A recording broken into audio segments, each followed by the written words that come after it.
Willkommen zu unserer heutigen Vertiefung. Wir schauen uns gemeinsam Material an, Chroniken und Artikel, die sich mit kurdischen Frauen beschäftigen. Also ihre Geschichte, ihre Führungsrollen und ja, auch ihr Ringen um Veränderung. Unser Ziel heute ist eigentlich, nachzuvollziehen, wie kurdische Frauen Führungsaufgaben übernommen haben. Von, sagen wir mal, historischen Symbolfiguren bis zu den Politikerinnen von heute. Oft unter, wirklich extrem schwierigen Bedingungen. Und eine Frage aus einem der Texte, die begleitet uns so ein bisschen. Haben Sie sich jemals gefragt, welche Rolle kurdische Frauen in der Geschichte gespielt haben? Was mich beim Durchsehen der Unterlagen ja schon beeindruckt hat, sind die Geschichten der Wegbereiterin, also im 20. Jahrhundert. Da sticht natürlich Layla Qasim heraus, 1952 bis 1974. Eine Studentin, PDK-Aktivistin im Irak. Sie hat sich gegen das Baath-Regime gestellt, wurde dann 1974 hingerichtet. Sie ist wirklich zu einer Ikone geworden des Widerstands. Und Gian Taimur wird auch genannt.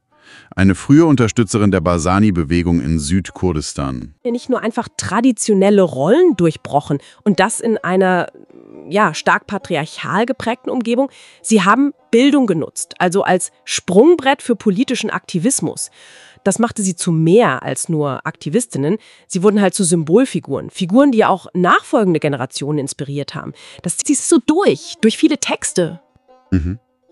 Und diese Verbindung von Widerstand und weiblicher Rolle, das wird ja in den Konflikten dann noch viel deutlicher. Seit den 70ern schon kämpfen Frauen als Peschmerga. Genau. Also als Teil dieser traditionellen kurdischen Kräfte. Der Name heißt ja so viel wie die dem Tod ins Auge sehen. Und globale Aufmerksamkeit, die bekamen dann die Frauenverteidigungseinheiten, die YPG.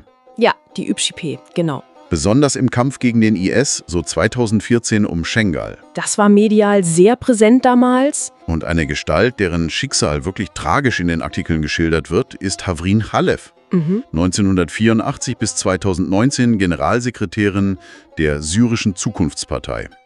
Sie hat sich für Versöhnung eingesetzt in Nordsyrien und wurde 2019 ermordet. Ein wirklich erschütterndes Beispiel. Das unterstreicht halt auch die Brutalität dieser Konflikte. Gleichzeitig betonen aber viele Dokumente, und das ist wichtig, dass die Rolle kurdischer Frauen weit über den bewaffneten Kampf hinausgeht. Sie sind oft Motoren der Friedensarbeit, organisieren sich an der Basis.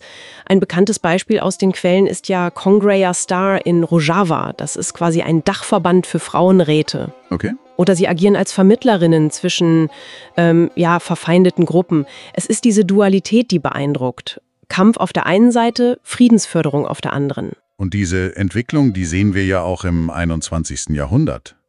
Was da auffällt, der Aufstieg von Frauen in politische Spitzenämter. Gütan Kishnak zum Beispiel, die frühere Bürgermeisterin von Ahmed, also Diyarbakır. Wichtiges Zentrum. Genau. Sie steht für kommunale Selbstverwaltung, auch wenn sie seit 2016 inhaftiert ist. Ja, leider. Oder Asia Abdullah und Ilham Ahmed, führende Politikerinnen in Rojava. Die waren maßgeblich am Aufbau dieses Systems mit den gesetzlich verankerten Doppelspitzen beteiligt. Ja, diese paritätische Besetzung. Immer eine Frau, ein Mann. Ein interessantes Modell und interessant ist auch, wie dieser Einfluss über die Grenzen Kurdistans hinausgeht. Mehrere Texte verweisen da auf Beispiele wie Berivan Aslan in Österreich. Stimmt. Oder Dilan Yeşilgöz in den Niederlanden. Also Kurdinnen, die heute in europäischen Parlamenten sitzen, sogar in Regierungen. Das wirft natürlich die Frage auf, die in den Quellen so mitschwingt, wie verändert diese Sichtbarkeit auch die Wahrnehmung und die Möglichkeiten kurdischer Frauen in der Diaspora? Ja, aber klar, das geschieht alles nicht ohne Widerstände. Das ist ein Punkt, der sich durch alle Unterlagen zieht. Also die massiven Hindernisse.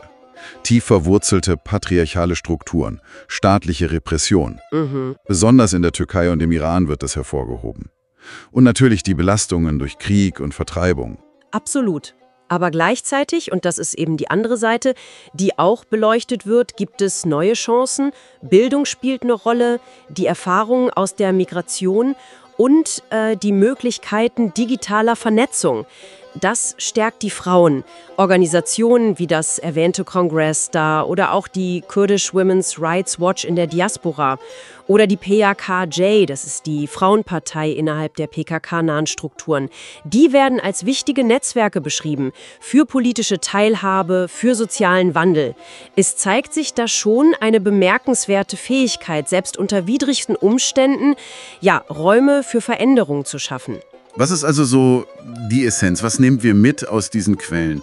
Die Geschichte kurdischer Frauen in Führungspositionen, so fasst es ein Artikel ziemlich gut zusammen, ist eine von Widerstandskraft, von kreativer Anpassung und dem Streben nach sozialen Wandel. Sie haben eben nicht nur überlebt, sondern Gesellschaften aktiv mitgestaltet. Genau, und das führt eigentlich zu einer spannenden Frage, die Sie, liebe Zuhörerinnen und Zuhörer, vielleicht mitnehmen möchten.